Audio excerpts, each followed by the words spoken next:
की तारीफ।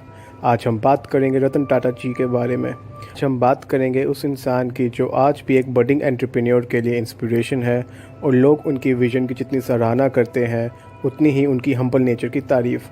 आज हम बात करेंगे रतन टाटा जी के बारे में। रतन टाटा का जन्म 1937 में सूरत गुजरात में हुआ। 1948 में उनके माता पिता का डिवोर्स हो गया और उनको पालने की जिम्मेदारी उनकी दादी श्रीमती नवाजभाई टाटा ने उठाई। उन्होंने अपने स्कूल की स्टडीज़ 8th स्टैंडर्ड तक कैंपियन स्कूल मुंबई में की और उसके आगे की studies Cathedral and John Connon school Mumbai में की।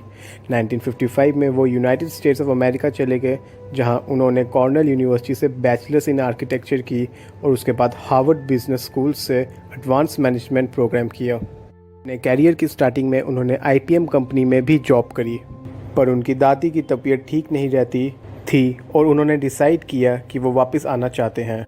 सबको ये जानकर बहुत हैरानी होगी कि बहुत इन्फॉर्मेशन सोर्सेज कहते हैं कि JRT टाटा और रतन टाटा डायरेक्टली कनेक्टेड थे, पर रतन टाटा जी ने इस बात को साफ किया एक इंटरव्यू में।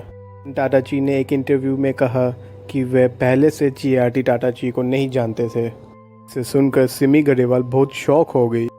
उसी इंटरव्यू में रतन टाटा जी ने बताया कि लोग सोचते हैं कि वो मेरे अंकल थे, बट हम डायरेक्टली रिलेटेड नहीं थे।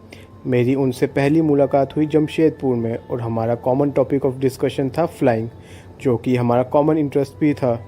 JRT टाटा ने फिर रतन टाटा जी को एक फ्लाइंग क्लब बनाने के लिए कहा जमशेदपुर में, जिसमें और भी मेंबर्स हो सके जिनका फ्लाइंग कॉमन इंटरेस्ट हो। इस कॉमन इंटरेस्ट ने उन दोनों के बीच एक अंडरस्टैंडिंग क्रिएट कर दी। रतन टाटा जी की दादी चाहती थी कि वे जमशेदपुर में काम करें, इसलिए उन्होंने वहां जाने का सोचा। रतन टाटा की कैपेबिलिटी देखकर JRT टाटा ने 1971 में उनको national radio and electronics company Nelco की जिम्मेदारी दी। उस समय नेल्को की हालत बहुत ख़राब थी और वे लॉस में जा रही थी। रतन टाटा ने अपनी काबिलियत से ना ही उस कंपनी को बचाया बल्कि उसको प्रॉफिटेबल भी बनाया। 1981 में JRT टाटा ने अपनी पोजीशन से स्टेप डाउन होकर रतन टाटा जी को अपना उत्तराधिकारी बनाया। उन्होंने 21 साल तक टाटा ग्रुप को लीड किया और इन 21 सालों में रेवेन्यू को 40 गुना इंक्रीज़ किया। आपको बता दें कि टाटा ग्रुप की होल्डिंग कंपनी, जिसका नाम टाटा सन्स है, उसके लार्जेस्ट शेयर होल्डिंग पैटर्न के अनुसार कंपनी की लार्जेस्ट होल्डिंग 2 ट्रस्ट में कन्वर्ट की गई है, सर दोराबजी टाटा ट्रस्ट और सर रतन टाटा ट्रस्ट। इनके माध्यम से कई गांवों में बेसिक एजुकेशन, सैनिटेशन और कई सिटीज़ में वर्ल्ड क्लास फैसिलिटीज़ जैसे कि मुंबई में अफोर्डेबल कैंसर हॉस्पिटल से लेकर Tata institute of social sciences और भी बहुत सी चीज़ों का नेतृत्व किया गया है।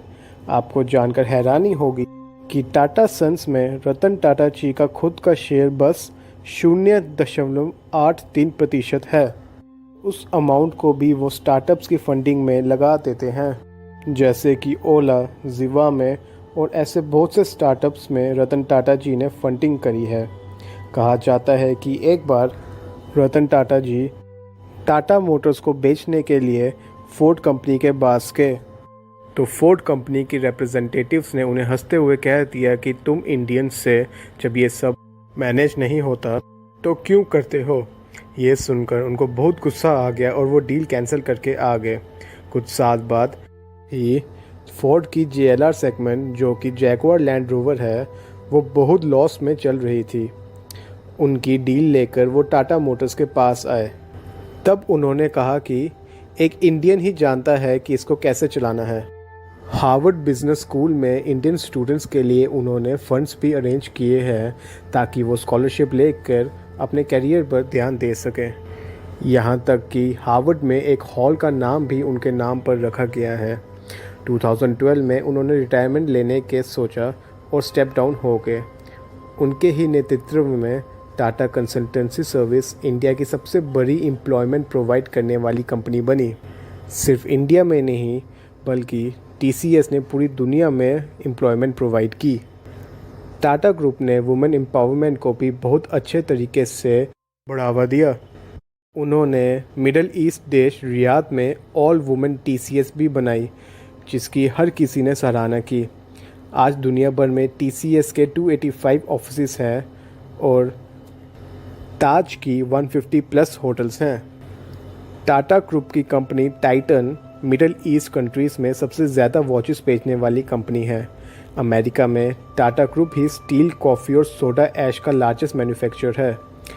इतनी दिक्कतों का सामना करने के बाद भी अगर किसी को हिम्मत चाहिए तो वो सिर्फ श्री रतन टाटा जी से सीख सकता है कि कैसे वो हर काम के लिए अपना 100% देते थे और चाहे वो सक्सेस हो या फेल हो, उसका इम्पैक्ट नेक्स्ट काम पर नहीं आने देते थे।